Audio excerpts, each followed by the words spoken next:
Nous allons cuisiner à 8h54 en compagnie de Karine Tessandier qu'on accueille. Bonjour Karine. Bonjour Karine. Alors le défi, votre défi Oui. du jour, manger des légumes de façon gourmande, donc ça ok, en ajoutant une petite touche de fromage, mais Oui. pas trop calorique. Et non, vous avez vu voilà. le cahier des charges. Oui, Hein. absolument, parce que en fait, gourmandise, fromage et diététique, ça Ouais. va pas forcément Non. de pair.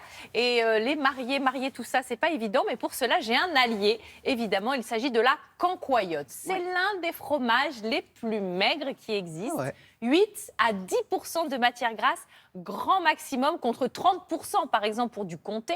Donc on le voit, on a un intérêt vraiment à le consommer. C'est riche en protéines, c'est riche en calcium, il y a des oligo-éléments, il y a de bonnes choses à l'intérieur. Ça a du goût. Ça a du... C'est pas un fromage voilà. fade. Hein. Non, c'est pas fade. Alors, on en a des natures, on en a des à l'ail, aux herbes, au vin blanc, donc on peut voilà, varier les plaisirs, si j'ose dire. Et là, on va le marier avec des légumes. Alors, je vous montre les légumes dont on a besoin pour réaliser ce petit gratin de légumes à la cancoyote. Puis, ça nous évitera de faire une béchamel, vous voyez, on va mettre ça, vous allez voir. Ouais. Petite astuce. Alors, les patates douces, des courgettes, on va mettre des échalotes, de l'oignon, 2 œufs, un petit peu de lait et bien sûr un pot de cancoyote. Les légumes, vous allez bien sûr les préparer. Donc l'idée, c'est de les couper en gros dés, enfin comme vous le souhaitez. On va cuire tout ça en leur donnant du goût. Donc l'oignon est indispensable, l'échalote également. Et on va poêler tout ça avec un petit peu de matière grasse, un petit peu d'huile, voilà, du sel, du poivre, évidemment. Vous auriez pu varier les plaisirs là encore, mettre des brocolis, des aubergines, peu importe, tout se marie très bien.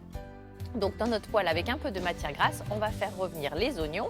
On va commencer par les échalotes ensuite, oignons, échalotes, et ensuite on va rajouter nos petits légumes. La patate douce, j'ai choisi ça parce que ça change un petit peu, mais bien sûr que des pommes de terre par exemple, cuit vapeur juste avec de la cancoyote comme ça sur le dessus. C'est pas mal aussi, ouais. C'est formidable. Ça se mange chaud et ça se mange froid, la cancoyote. C'est là aussi l'intérêt de ce produit originaire de Franche-Comté. Donc on fait revenir tous nos légumes et ensuite tout simplement on va mettre dans des petits ramequins, des plats à gratin. Donc c'est sympa en petites portions individuelles, moi je trouve.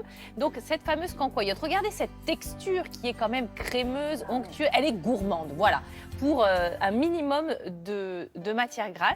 Alors, pour la détendre un peu, je mets un petit peu de lait, vous voyez, ouais. parce que c'est plus facile à travailler et je vais ajouter 2 œufs pour les protéines. Voilà, mais après, les œufs, c'est facultatif, hein, vous n'êtes pas obligé de les mettre. Moi, je les ai rajoutés, qui peut le plus, peut le moins. Donc, cancoyote, avec un petit peu de lait et les 2 œufs.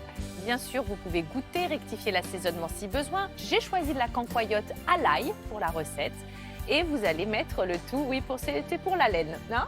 Vous allez mettre Tout le monde en mange. Voilà. Après. Faut que tout le monde en mange. Voilà, des petits plats à ramequin et vous allez napper, voilà, généreusement votre gratin. Encore une fois, un minimum de matière grasse pour un maximum de plaisir. Ça se conserve bien, la cancoyote, au frais, sans aucun problème, bien une bonne quinzaine de jours.